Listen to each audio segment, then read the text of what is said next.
تو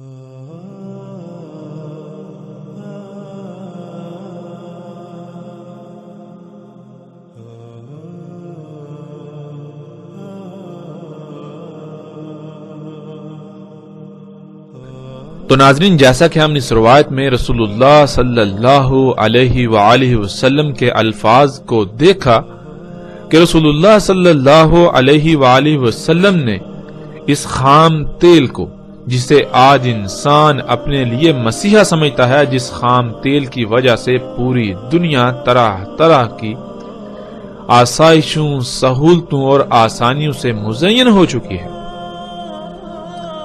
اسے رسول اللہ صلی اللہ علیہ وآلہ وسلم نے دجال یعنی دھوکہ کہا تھا۔ یعنی حقیقت میں یہ مسیحا نہیں ہوگا۔ یہ زمین کا خون جسے آج انسان نے نکالا، اسے اپنے لیے مسیحا کا نام دیتا ہے، اسے اپنے لیے مسیحا سمجھتا ہے، لیکن اس کے نقصانات کیا ہیں؟ ان پر جتنی بھی بات کی جائے اتنی ہی کم ہے۔ اسی خام تیل جس کو رسول اللہ صلی اللہ علیہ وآلہ وسلم نے جفال شر اور انسان کے لیے دجال کہا، اس کے نکالنے کی وجہ سے آج نہ صرف زمین جگہ جگہ سے دنس رہی ہے، بلکہ زمین کی پیدا کرنے کی صلاحیت متاثر ہو چکی ہے، اور اسی خام تیل کے نکالنے کی وجہ سے زمین کا توازن بگڑ چکا، جس کی وجہ سے زلزلے، طوفان اور آندیاں رہی ہیں، اور اس کے علاوہ اسی خام تیل کے نکالنے کی وجہ سے انتہائی بڑے بڑے غیر معمولی عوامل وقوع پذیر ہو رہے ہیں، جو عنقریب انسان کو ایک بڑی تباہی کی صورت میں اپنی لپیٹ میں لے لیں گے۔ اسی خام تیل ہی کی وجہ سے وجود میں آنے والی فارماسیوٹیکل انڈسٹری یعنی ادویات بنانے کے کارخانے، ادویات کا شعبہ، جن ادویات کو انسان اپنے لیے مسیحا سمجھتا ہے، وہ ادویات انسان کے لیے زہر قاتل ثابت ہو رہی ہیں۔ ایسی ادویات کہ جب کسی بیماری کے لیے کوئی دوا خلق کی جاتی ہے، بنائی جاتی ہے، تو وقتی طور پر تو اس دوائی سے، اس بیماری سے آرام ملتا ہے، شفا حاصل ہوتی ہوئی نظر آتی ہے، لیکن حقیقت یہ ہے کہ جب ایک انسان ایک بیماری سے شفا کے لیے اس دوائی کو اختیار کرتا ہے، اسے استعمال کرتا ہے، تو وقتی طور پر تو اسے اس کا فائدہ نظر آتا ہے، لیکن بعد میں وہی دوائی اس ایک کی بجائے کئی طرح طرح کی بیماریوں کا باعث بنتی ہے، اور جس بیماری سے پہلے انسان کو شفا حاصل ہوتی ہوئی نظر آئی، وہی بیماری بعد میں ناسور بن چکی ہوتی ہے۔ اور یہ دجل ایسا دجل ہے کہ جس کو سمجھنا انتہائی مشکل ہے۔ پوری دنیا کے بڑے بڑے عقل مند انسان بھی اس دجل کا شکار ہو چکے۔ کوئی بھی ایسا نظر نہیں آتا جو اس دجل کو دجل کہے، جو اسے دجال کہے، بلکہ ہر کوئی جو بڑے بڑے دماغ ہونے کے دعوے دار ہیں، وہ بھی اس دجل کو اپنے لیے مسیحا ہی تصور کرتے ہیں۔ ان ادویات کی، اس خام تیل سے بننے والی ایجادات کی حقیقت کیا ہے؟ جیسے جیسے ہم آگے بڑھیں گے، اللہ کے فضل سے ہم پر ویسے ویسے حقیقت کھلتی چلی جائے گی۔ اس دجال کا قتل ہوتا چلا جائے گا، اس دجل کا پردہ چاک ہوتا چلا جائے گا، یہ دجل چاک ہوتا چلا جائے گا۔ ان اشیاء پر، ان ایجادات پر، ان مخلوقات پر پڑا دجل کا پردہ، جس وجہ سے یہ دجال ہیں، یہ سب ہمارے سامنے آ جائے گا۔ رسول اللہ صلی اللہ علیہ وسلم نے کہا، اس کا دیکھنے کا ایک آلہ باہر کو نکلا ہوا ہوگا، یعنی دجال ہوگا جیسے کہ بالکل سبز چمکدار شیشہ، اور میں اللہ کی پناہ میں آتا ہوں عذاب قبر سے۔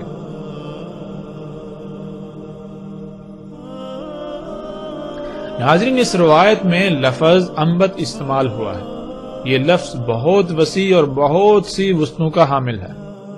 ان میں غالب ترین معنوں کو ہم بیان کریں گے۔ ان میں پہلا معنی یہ ہے، انسانوں، جانوروں، درختوں، چرند پرند سمیت تمام جاندار مخلوقات میں مداخلت کرنے، خود خلق کرنے، پیدا کرنے کی غرض سے انہیں چھیڑ چھاڑ چیر پھاڑ کر کے ان کی ساخت، خلق کرنے کی معلومات سمیت زیادہ سے زیادہ علم حاصل کرنے کے لیے ان کی گہرائیوں تک دیکھنے کی صلاحیت رکھنے والے آلات یا صلاحیت رکھنے والا آلہ، جیسا کہ سکرین پر نظر آنے والی تصاویر میں ہم ایسے تمام کے تمام آلات کو دیکھ سکتے ہیں جن آلات کے ساتھ انسانوں، جانوروں، درختوں، چرند پرند سمیت تمام کے تمام جانداروں میں مداخلت کر کے خود خلق کرنے کے لیے علم حاصل کرنے کی غرض سے انہیں چیر پھاڑ کر کے معلومات حاصل کی جا رہی ہیں، ان کی گہرائیوں تک دیکھا جا رہا ہے۔ ناظرین، اس لفظ کا دوسرا معنی جو پہلے معنی سے انتہائی قریب تر ہے وہ یہ ہے فصلوں، درختوں، پھلوں پھولوں یعنی نباتات وغیرہ میں مداخلت کرنے کی غرض سے، خود پیدا کرنے اگانے کی غرض سے انہیں چیر پھاڑ کر گہرائی تک علم حاصل کرنے کے لیے باریکیوں گہرائیوں تک دیکھنے کی صلاحیت رکھنے والا آلہ۔ پھر اسی طرح ناظرین اس کا تیسرا معنی ہے ایسا دیکھنے کا آلہ جو انگور کی طرح باہر کو نکلا ہوا ہو۔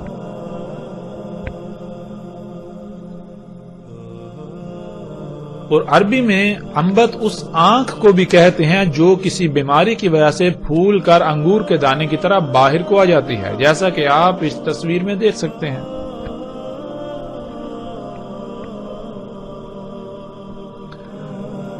اب ناظرین ہمارے اوپر فرض بنتا ہے کہ ہم اپنے ارد گرد غور و فکر کریں، کیا آج انسان کی خلق کردہ ایسی مخلوقات موجود ہیں، ایسی ایجادات موجود ہیں جن سے یہ سب کام لیا جا رہا ہے جس کا ذکر رسول اللہ صلی اللہ علیہ وسلم نے کیا؟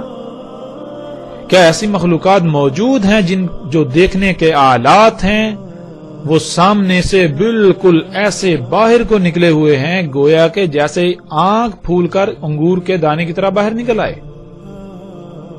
اور پھر کیا ایسے آلات موجود ہیں جن آلات کی مدد سے تمام کے تمام جانداروں کی چیر پھاڑ کر کے ان کی گہرائیوں تک دیکھا جا رہا ہے یا دیکھا جا سکتا ہے؟ اور جب ہم اپنے ارد گرد نگاہ دوڑائیں، غور و فکر کریں تو ہمارے سامنے ایسے لاتعداد آلات آتے ہیں جو نہ صرف انسان کے خلق کردہ ہیں بلکہ ان سے بالکل وہی کام لیا جا رہا ہے جس کا ذکر رسول اللہ صلی اللہ علیہ وسلم نے کیا۔ اور حیران کن طور پر آج انسان، تقریباً پوری دنیا کے انسان ان آلات کو اپنے لیے مسیحا تصور کیے ہوئے ہیں۔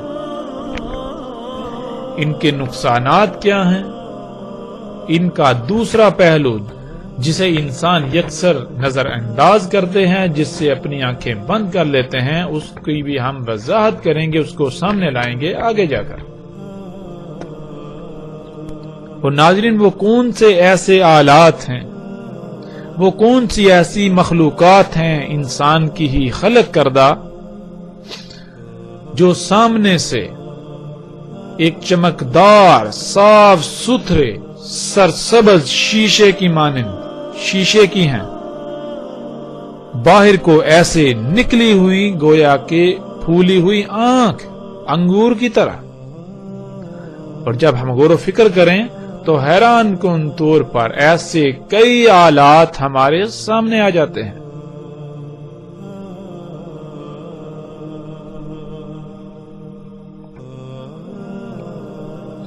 رسول اللہ صلی اللہ علیہ وسلم نے کہا اس کا ایک دیکھنے کا آلہ انگور کی طرح باہر کو نکلا ہوا پھولا ہوا، یعنی دجال بالکل جیسے کہ وہ صاف ستھرا چمکدار شیشہ ہے، سرسبز، ترقی و خوشحالی دیکھنے اور دکھانے والا۔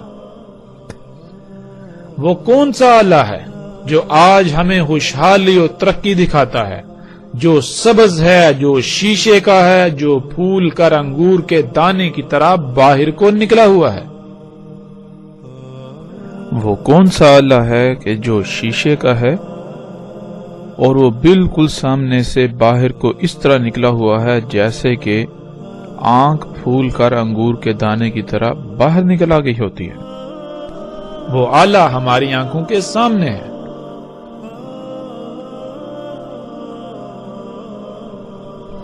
اور پھر رسول اللہ صلی اللہ علیہ وسلم نے اسی روایت میں دجال کے اس فتنے کو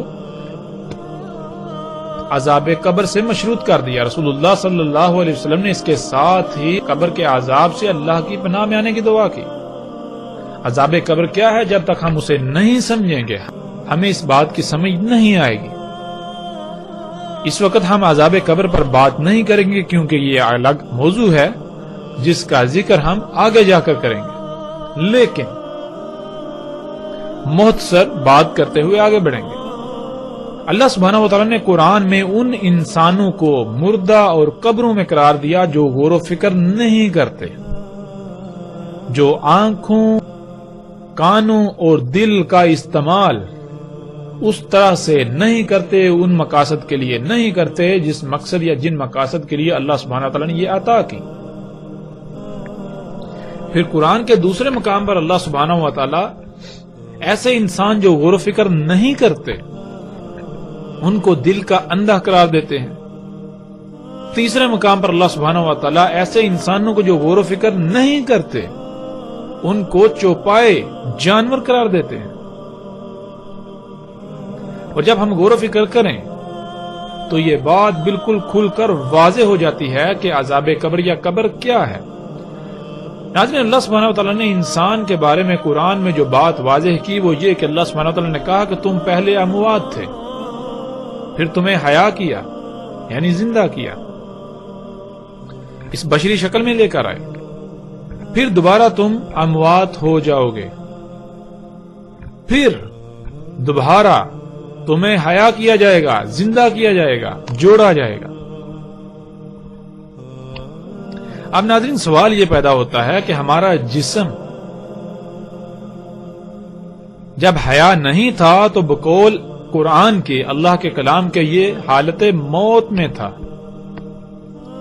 موت کسے کہتے ہیں؟ موت کہتے ہیں ان چھوٹے چھوٹے ذرات کو، ان ایٹمز کو جس سے ہمارا جسم وجود میں آتا ہے. یعنی ہم حیا ہونے سے پہلے ہم اس وجود سے پہلے چھوٹے چھوٹے ذرات کی شکل میں پوری دنیا میں بکھرے پڑے ہوئے تھے. اور وہ ذرات کیسے ہمارے اس وجود کا حصہ بنے، ان ذرات نے کیسے یہ شکل اختیار کی، جب ہم غور و فکر کریں تو اللہ سبحانہ وتعالی ان تمام کے تمام ذرات کو اکٹھا کرتے ہیں اور اس کو خام تیل کی شکل میں ڈالتے ہیں. یعنی ہماری موت کی، ہمارے ان ذرات کی سب سے پہلی جو منزل ہوتی ہے وہ ہوتی ہے خام تیل. وہ اجزاء، وہ عناصر، وہ تمام کے تمام ذرات خام تیل کی شکل میں ڈلتے ہیں.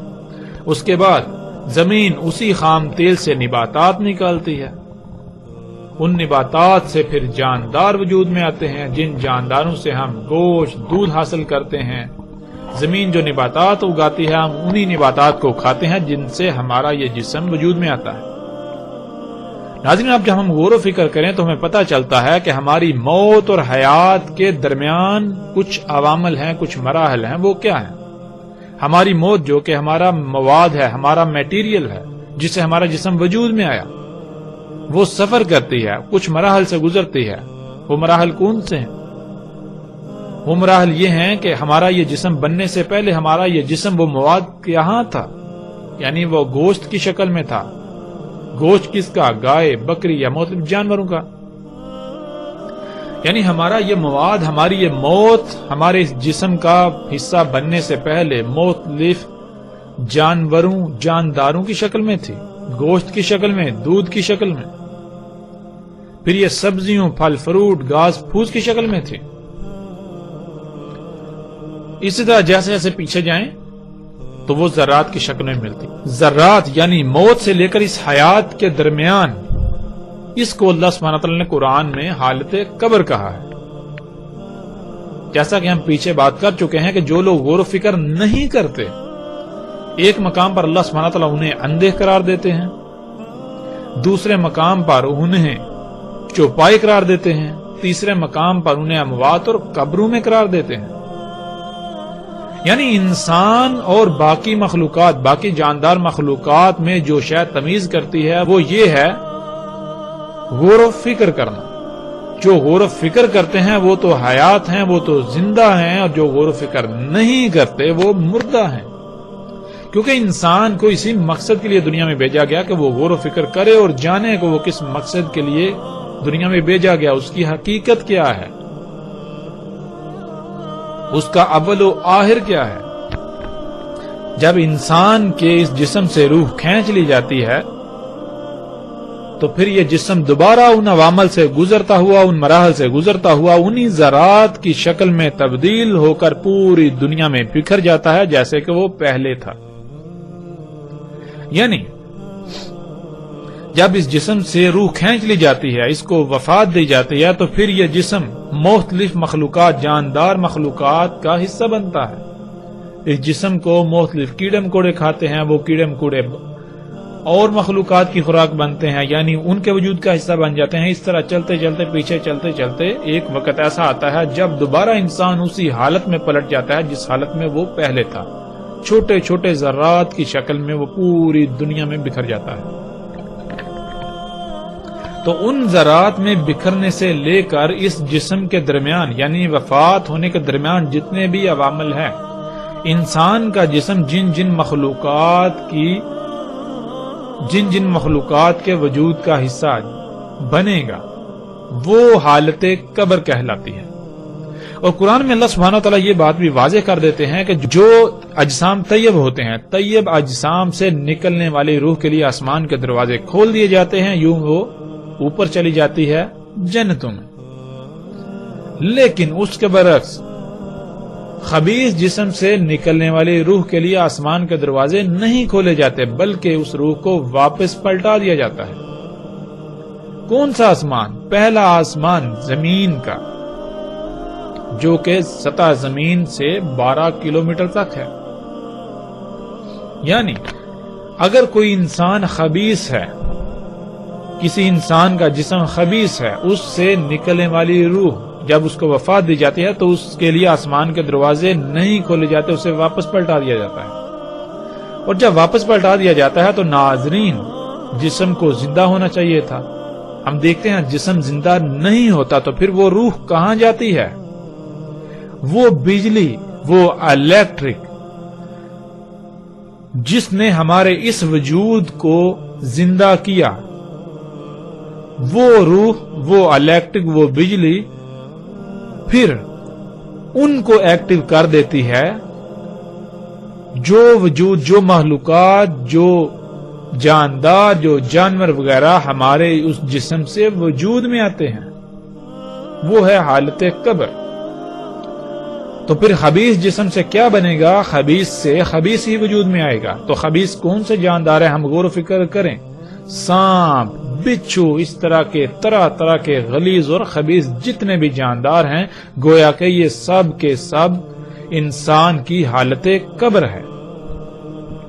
انشاءاللہ ناظرین، اللہ کے فضل سے قبر کے عذاب کے اوپر قرآن سے، آیات کی روشنی میں ہر پہلو سے، ہر لحاظ سے کھول کر بات کریں گے، لیکن آئندہ نشستوں میں الگ موضوع کے تحت۔ ناظرین، یہاں سوال یہ پیدا ہوتا ہے کہ رسول اللہ صلی اللہ علیہ وآلہ وسلم نے دجال کی اس سبزہ خوشحالی دکھانے والی آنکھ کو عذاب قبر سے مشروط کیوں کر دیا؟ اس کے ذکر کے فوراً بعد اللہ سے قبر کے عذاب سے پناہ میں آنے کی دعا کیوں کی؟ اس لیے کیونکہ آج یہی دجال کی آنکھ جو ہمیں سبزہ دکھاتی ہے، جو ہمیں خوشحالی دکھاتی ہے، وہ سبزہ نہیں ہے۔ آج یہی دجال کی آنکھ جو کچھ اللہ نے حرام کیا، جو خبیث ہے، اس کو مزین کر کے دکھاتی ہے، اس کو حلال بنا کر، طیب بنا کر پیش کر رہی ہے، اور پوری دنیا کے انسان ایسی خبیث خوراک کو اپنے جسم کا، اپنے وجود کا حصہ بنا رہے ہیں۔ اس بات سے غافل کہ جب اس جسم سے روح نکالی جائے گی تو اس کے بعد ان کے ساتھ کیا ہوگا۔ جب جسم خبیث خوراک سے، خبیث غذا سے وجود میں آئے گا تو اس جسم سے خبیث مخلوقات وجود میں آئیں گی، جو کہ انسان کی حالت قبر ہوگی۔ ان مخلوقات کو جن مصیبتوں تکلیفوں کا سامنا کرنا پڑے گا، جن حالات کا سامنا کرنا پڑے گا، گویا کہ وہ آپ ہیں۔ ابھی تو اس کا شعور نہیں ہے، لیکن اس کا شعور انسان کو اسی وقت ہوتا ہے جب وہ شعور جو اس جسم میں داخل کیا گیا، جو اس جسم میں ہے، اس کو نکال کر ان مخلوقات میں ڈال دیا جائے گا۔ آج ہم دیکھتے ہیں پوری دنیا میں خبیث خوراک کو دنیا کے سامنے مزین کر کے پیش کیا جا رہا ہے، اور پوری دنیا اس خوراک کو اپنے جسم کا حصہ بنا رہی ہے۔ رسول اللہ صلی اللہ علیہ وسلم نے کہا تھا کہ کسی کے چہرے پر پھونک مت مارو، کھانے پر پھونک مت مارو۔ سوال یہ پیدا ہوتا ہے کہ کیوں؟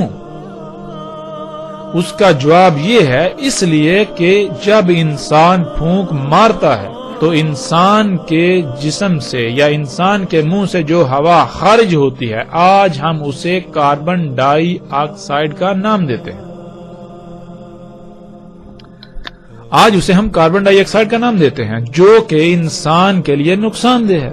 انسان جو ہوا خارج کرتا ہے، اگر یہی ہوا دوبارہ انسان کے جسم میں داخل ہوگی تو انسان کا جسم طرح طرح کی بیماریوں کا شکار ہوگا، اور اگر اس ہوا کی مقدار انسان کے جسم میں ایک حد سے تجاوز کر جائے تو انسان موت کا شکار بھی ہو سکتا ہے۔ یہی وہ وجہ تھی جس وجہ سے رسول اللہ صلی اللہ علیہ وسلم نے کہا تھا کہ کسی کے چہرے پر پھونک مت مارو، کھانے پر پھونک مت مارو۔ کیوں؟ اس لیے کہ جب تم کسی کے چہرے پر پھونک مارو گے تو اس پھونک میں کاربن کے ایٹمز، کاربن ذرات اس انسان کے سانس کے ذریعے اس کے جسم میں داخل ہو جائیں گے، جو اس کے لیے طرح طرح کی بیماریوں کا باعث بنیں گے۔ اور اگر تم کھانے پر پھونک مارو گے تو کھانے میں وہ کاربن کے ذرات جذب ہو کر تمہاری خوراک اس کھانے کے ذریعے جسم میں داخل ہوں گے اور جسم کو مفلوج کریں گے، بیماریوں کا شکار کریں گے۔ اور ناظرین، آج دجال کی یہ آنکھ پوری دنیا کو اسی گیس کو اپنے جسموں میں انڈیلنے کی دن رات دعوت دے رہی ہے، اور یہ آنکھ اسی گیس کو مزین کر کے دکھاتی ہے۔ آج اس آنکھ سے نظر آنے والے جو اشتہارات آپ دیکھتے ہیں مختلف مشروبات کے، جن میں کوک، پیپسی، مرنڈا اور اس طرح کے مشروبات شامل ہیں، ان میں جو گیس پائی جاتی ہے وہ بالکل وہی گیس ہے جو انسان خارج کرتا ہے، یعنی کہ کاربن ڈائی آکسائڈ گیس۔ رسول اللہ صلی اللہ علیہ وسلم نے اس کی معمولی سے معمولی مقدار سے بھی منع کیا، اس سے دور رہنے کی تلقین کی، لیکن آج انسان اس کے برعکس ایک بہت بڑی مقدار میں اسی گیس کو اپنے جسم میں انڈیلتا ہے، اور پھر طرح طرح کی بیماریوں کا شکار ہوتا ہے۔ یوں وہ پھر ادویات کھاتا ہے، وہ ادویات جنہیں اپنے لیے مسیحا تصور کرتا ہے، وہی ادویات پھر مزید اس میں سائیڈ ایفیکٹس یعنی مزید بیماریوں کا شکار کرتے ہیں۔ پھر انسان اسی گن چکر میں دھنس کر رہ جاتا ہے۔ اس کے باوجود وہ ان تمام کی تمام اشیاء، ان تمام کی تمام ایجادات، ان تمام کی تمام مخلوقات کو اپنے لیے مسیحا تصور کرتا رہتا ہے۔ آج یہی دجال کی آنکھ طرح طرح کی خبیث خوراکیں جو ہمارے سامنے پیش کرتا ہے، ایسی مزین کر کے کہ پوری دنیا آج بڑے شوق سے ان خوراکوں، ان اشیاء کو کھادی، ان خوراکوں کو، اس غذا کو اپنے اجسام کا حصہ بناتی۔ قرآن میں اللہ سبحانہ و تعالی نے بہت سختی سے منع کر دیا۔ آج یہی دجال کی آنکھ پوری دنیا کے انسانوں کو ایسے بیج استعمال کرنے کی دعوت دیتی ہے کہ جو غیر فطرتی ہیں، جن بیجوں سے اگنے والی فصلیں، پھل، سبزیاں کھانے سے انسان طرح طرح کی بیماریوں کا شکار ہو رہے ہیں، طرح طرح سے مفلوج ہو رہے ہیں۔ ناظرین، یہی وہ وجہ تھی جب رسول اللہ صلی اللہ علیہ وسلم نے ذکر کیا اس سرسبز شیشے کی آنکھ کا، جو سبزہ دکھاتی ہے، جو خوشحالی و ہریالی و ترقی دکھاتی ہے، اس کی طرف دعوت دیتی ہے تو ساتھ ہی مشروط کر دیا قبر کے عذاب کو، ساتھ ہی اللہ سے عذاب قبر میں پناہ میں آنے کی دعا کی۔ رسول اللہ صلی اللہ علیہ وسلم نے کہا اس میں کچھ شک نہیں کہ دجال ہوگا ممسول عین الیسرا، ہوگا اس پر زفرہ، قطب ہوگا درمیان اس کے دیکھنے کے آلات کے کافر۔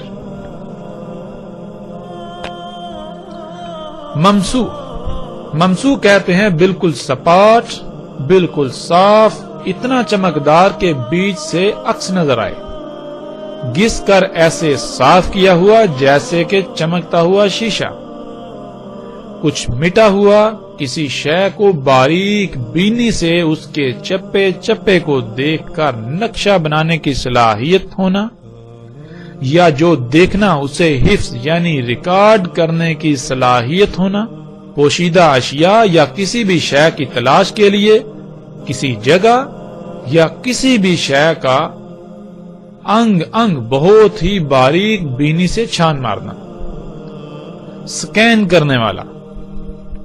العین جس کو ہم پہلے بھی جان چکے ہیں، العین کہتے ہیں رنگوں کا ادراک کرنے والا یعنی دیکھنے والا آلہ، دیکھنے کا آلہ۔ زفرہ، ناظرین زفرہ کا ترجمہ ناخن کا کیے جاتے ہیں۔ عربی کا لفظ زفرہ استعمال ہوتا ہے ناخن کے لیے، تمام کے تمام جانوروں کے کھروں پر خول کے لیے، درندوں کے پنجے، سپ وغیرہ، ناخن، پنجے، کھروں، خول، سپ وغیرہ سمیت تمام مخلوقات میں اس طرح کی شے کو زفر کہا جاتا ہے۔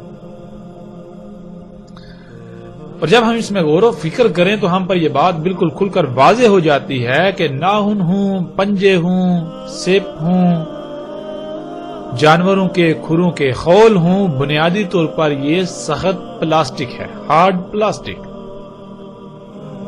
اس لیے عربی میں زفرہ کہتے ہیں ہارڈ پلاسٹک کو، یعنی اس مواد کو جس مواد سے ناخن وجود میں آتے ہیں۔ ناخن کیا ہے؟ ناخن پلاسٹک ہے۔ زفرہ کہتے ہیں کسی بھی شے میں مخلوق پلاسٹک کو، سخت پلاسٹک کو۔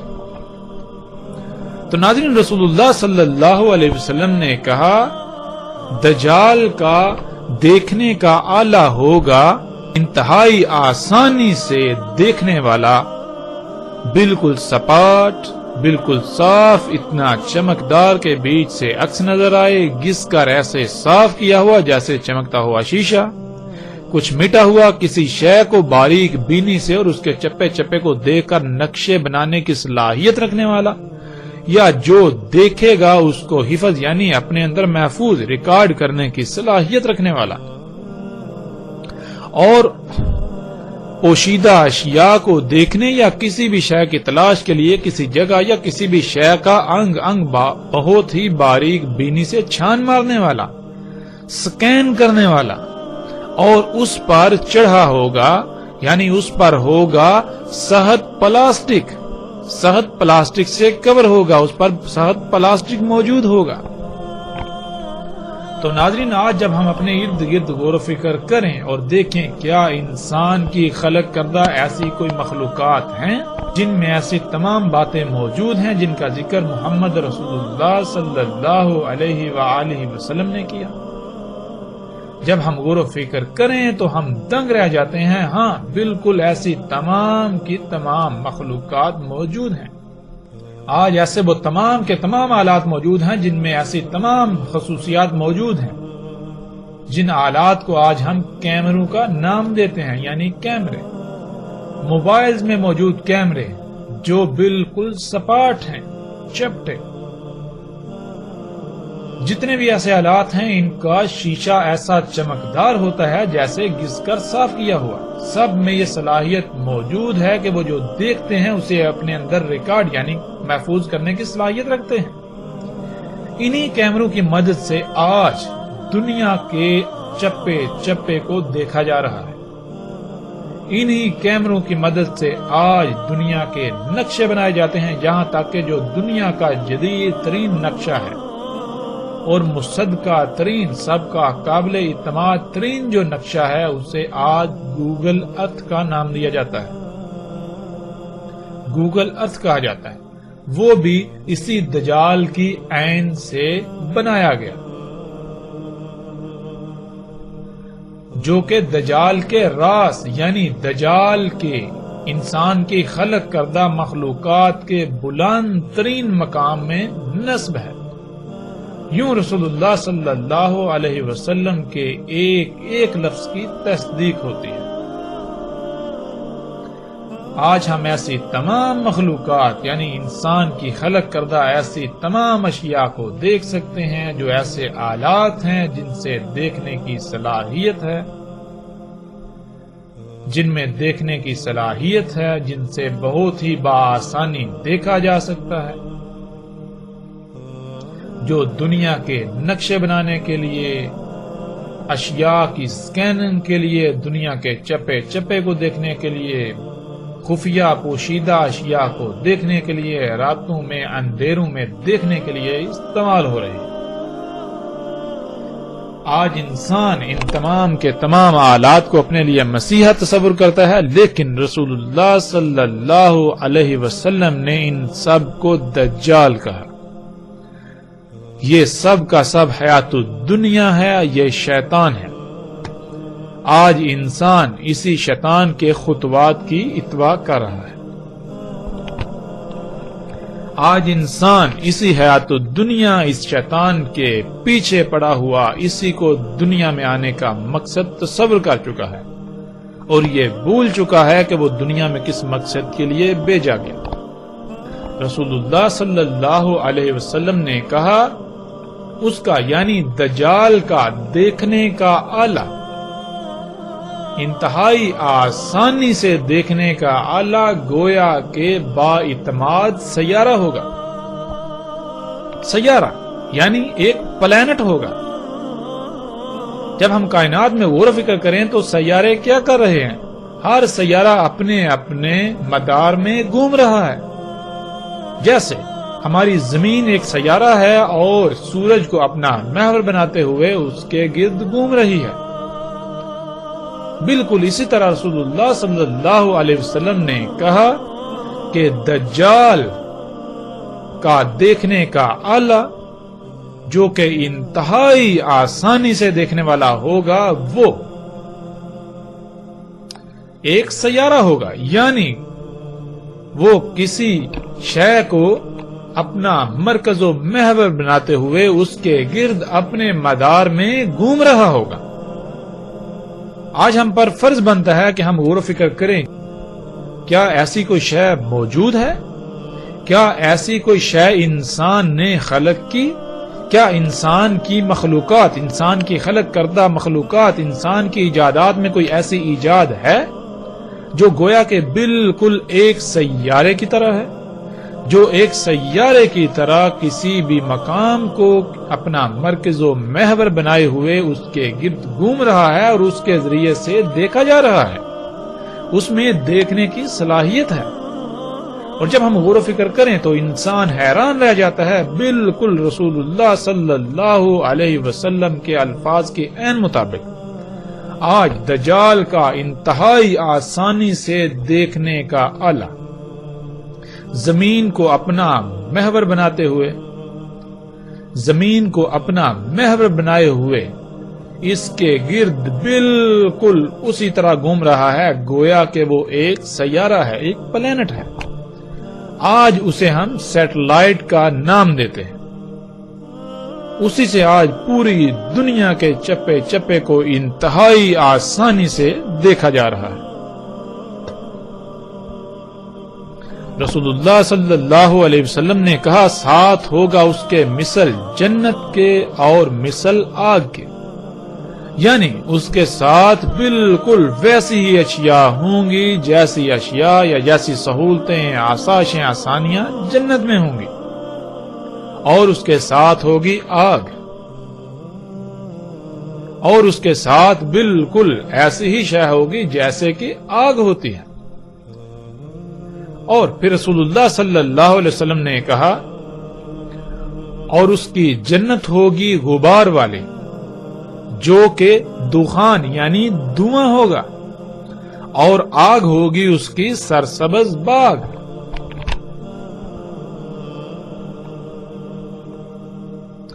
رسول اللہ صلی اللہ علیہ وسلم نے کہا، اور ساتھ ہوگا اس کے مثل جنت کے اور مثل آگ کے، اور جنت ہوگی اس کی غبار سے بری ہوئی جو کہ دھواں ہوگا، اور آگ اس کی سرسبز باغ ہوگی۔ سب سے پہلی بات تو یہ ہے کہ دجال کی جنت میں جو بھی داخل ہوگا، حقیقت میں وہ آخرت میں جہنم میں ڈالا جائے گا، اور جو دجال کی آگ میں کودے گا تو آخرت میں اللہ سبحانہ و تعالیٰ اسے جنت میں داخل کرے گا۔ اس کا ایک پہلو تو یہ ہے، لیکن اس کے علاوہ دنیا میں بھی دجال کی جنت حقیقت میں جہنم ہوگی، حقیقت میں دھویں سے بری ہوئی۔ جنت کسے کہتے ہیں؟ آسائشیں، سہولتیں اور آرام دہ جگہ کو، جہاں انسان کی خواہشات کی تکمیل ہو، جو انسان چاہے اسے حاصل ہو جائے۔ اور آج ہم دیکھتے ہیں کہ پوری دنیا جو کہ جنت کا منظر پیش کر رہی ہے، انسان جو چاہتا ہے اسے حاصل ہو رہا ہے، طرح طرح کی آسائشیں، سہولتیں، آسانیاں میسر ہیں، آرام بہت ہے، دل لبا دینے والی مزین اشیاء ہیں، لیکن یہ جنت پوری کی پوری جنت دھویں سے بری ہوئی ہے، اور اسی دھویں کی وجہ سے لا تعداد بیماریاں، حادثات، طوفان، زلزلے اور مصیبتوں سے انسان گرا ہوا ہے۔ کیوں رسول اللہ صلی اللہ علیہ وآلہ وسلم کے الفاظ کے عین مطابق آج جن معاشروں، جن سوسائٹیوں کو انسان اپنے لیے جنت تصور کیے ہوئے ہیں، آسائشیں، سہولتیں، آرام سے بری ہوئی جگہ تصور کرتا ہے، وہ دھویں سے بری ہوئی ہیں، اور اس دھویں کی وجہ سے جہنم کا منظر پیش کر رہی ہیں، اور ہم اپنی آنکھوں سے یہ مناظر آج دیکھ سکتے ہیں۔ اور جہاں آگ برسائی جا رہی ہے وہ جگہیں صرف اور صرف وہی ہیں جو فطرت پر ہیں، جو حقیقتاً سرسبز باغ ہیں۔ ایسے لوگوں کو آج چن چن کر مارا جا رہا ہے، ان پر آگ برسائی جا رہی ہے جو یہ کہتے ہیں کہ دین فطرت ہے اور فطرت پر قائم ہونا ہے۔ ہم فطرت پر قائم ہونا چاہتے ہیں، دنیا کو فطرت پر قائم کرنا چاہتے ہیں۔ اسی دجال کی جنت کے بارے میں چند خبریں آپ کے سامنے ہیں۔